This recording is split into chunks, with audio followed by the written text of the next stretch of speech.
কি কলকাতার মেয়ে? না, আমি কলকাতার মেয়ে নই, আমি আসানসোলে বর্ন অ্যান্ড ব্রট আপ। অভিনয় জগতে কিভাবে আসো? অভিনয় জগতে মানে আমার খুব বড় পরিবার, আমার 6 পিসি আর আমার বাবা একমাত্র ভাই। পরিবারে যেহেতু কেউ অ্যাক্টিং এর সঙ্গে মানে কিছু করেনি, অ্যাক্টিং জগতে কিছু করেনি, তো আমি বলতে সবসময় ভয় পেয়েছি। ক্লাস 10 এর পর একটু সাহস করে মা বাবাকে বললাম আমার না অভিনয় করার খুব ইচ্ছে, স্কুলে প্লে করেছি, তারপর সবাইকে দেখি মনে হয় আমিও করবো, তো ওরকমভাবে মা বাবাকে বলি।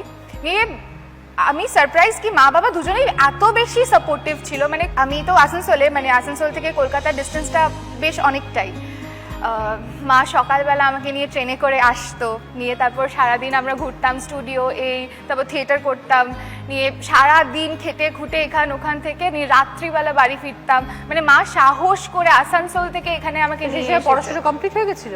না, ক্লাস 10 মানে 11-12 আমি দিতে মানে পরীক্ষা দিচ্ছি ওখানে, তারপর আবার কলকাতায় আসছি। মা সত্যি খুবই খেটেছে, মানে আমার থেকেও বেশি মা খেটেছে। একটা টাইমে আমি রেস্ট নিয়ে নিচ্ছি, হয়তো স্টেশনের ওয়েটিং রুমে রেস্ট নিচ্ছি, তখনও এখানে ফ্ল্যাট রেন্ট নেওয়া হয়নি, তখন মা জেগে আছে, মা আমার জন্য ওয়েট করছে।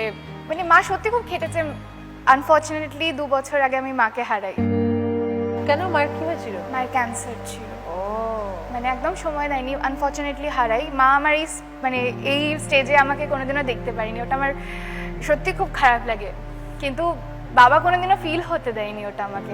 বাবা পুরো সামলাল? বাবা আসানসোলে চাকরি করতেন, রেলওয়েজে ছিলেন, ওখানে ভিআর দিয়ে বাবা আমার সাথে কলকাতায় শিফট করে যায় পার্মানেন্টলি। মানে ওখানে সব কিছু ছেড়ে দিয়ে আমার পুরো পরিবার ওখানে, বাবার ছোট থেকে বড় হওয়া ওখানে। তুমি আর বাবা তাহলে এখন কলকাতায়? হ্যাঁ, বাবা, আমি আর আমার ছোট বোন আছে। তাহলে বাবার পুরো সাপোর্ট আছে তোমার? হ্যাঁ, বাবা এখন আমার মা বাবাই বাবা, মানে মায়ের সব কটা দায়িত্ব পালন করছে, মানে সব কিছু। বাবা ওখান থেকে ভিআরএসটি চলে এলেন, তোমাদের তিনজনের একটা পুরো সেটআপ এখানে রেডি করা, এটা তো অত ইজি জিনিস না। খুবই স্ট্রাগল হয়েছে ওই সময়টা, মানে সবকিছু চিনে নেওয়া, এখানে এই কাজ মানে করানো, তারপর সবকিছুই আমাদের ওইখানে, মানে সব সাপোর্ট সিস্টেম, আমাদের একটা মেন্টাল সাপোর্ট দরকার হয় ওই সময়টার পর। সবকিছু দিক থেকে বাবা মানে পুরোটা সামলে। তুমি এখন একমাত্র আর্নিং মেম্বার কাইন্ড অফ, কিন্তু বাবা যেহেতু সেন্ট্রাল গভর্নমেন্টে ছিল তাই ওই পেনশনটা আসে বাবার। ওকে, বোন কি করছে? বোন এখন ফার্স্ট ইয়ারে উঠলো সবে। তাই তো তোমার উপর অনেক দায়িত্ব স্বপ্নিলা, সংসারটা সবকিছু দেখে রাখা, কি কখন কি কম হচ্ছে বাজারে সেগুলো সব তোমার করতে হয়।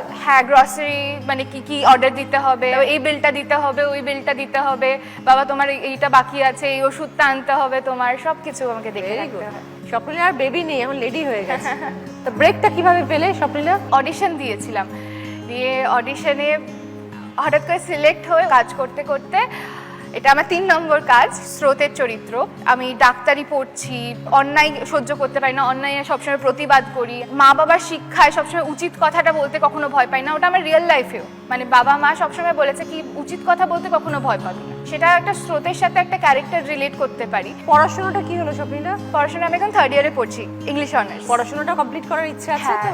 পড়াশোনাটা কমপ্লিট করার খুবই ইচ্ছে, মানে আমি ইংলিশ অনার্সটা নিয়ে তাই জন্যই পড়া, লিটারেচারের প্রতি আমার একটা আলাদাই ভালোবাসা আছে। খুব ভালো, ভেরি গুড।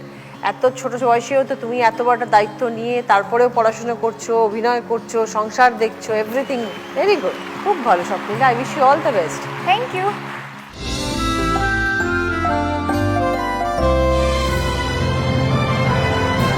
এখনই সাবস্ক্রাইব করুন জি5 অ্যাপ আর দেখুন আপনাদের পছন্দের শো যখন খুশি যেখানে খুশি সম্পূর্ণ বিনামূল্যে।